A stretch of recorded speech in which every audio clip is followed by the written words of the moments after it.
Come on, Frank Henenlotter. Yeah, that's what I told He's him. still alive, isn't he? Oh yeah, yeah. Yeah, so I actually just last week drew a picture of Belial and sent it to him, and he wrote me back and said I love it. So nice. he's pretty Accessible. yeah, yeah. I think he just lives in an apartment building in New York City somewhere. Yeah.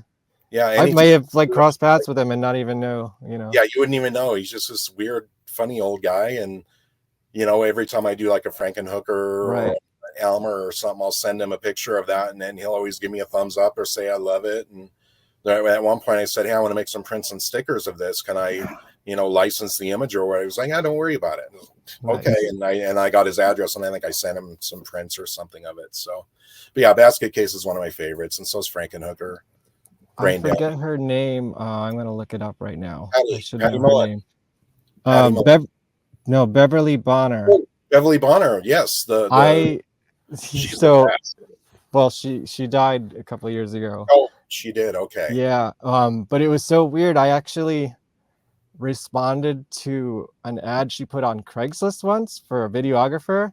I had no idea who she or like that it was her. And so she hired me to film like she was doing like a comedy stuff with like this comedy partner. And they wanted to do like a sketch that I filmed, and it never came out because I guess they stopped working together before, and also the subject matter was very like of the moment, so it was irrelevant like immediately. It was like a political thing, you know.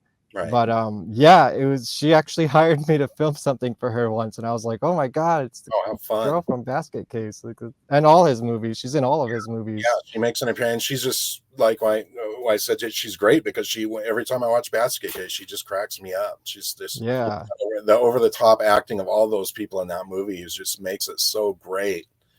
And yet, you know the story about how when that movie came out, nobody would show it, and so I don't know. Frank went in and cut out all the gore and then tried to sell it as a comedy, and then nobody wanted it even more. And then Joe Bob Briggs came in and Frank said, I want you to, you know, show this for me and renew it. And he said, you know, review it. And he said, I'll do it if you put all the gore back in.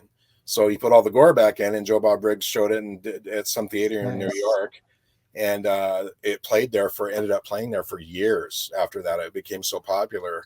And I think Joe Bob has mentioned that he's neighbors with Frank Henenlotter. I think I've heard him say that. They live in the same building or on the same block or something. Right.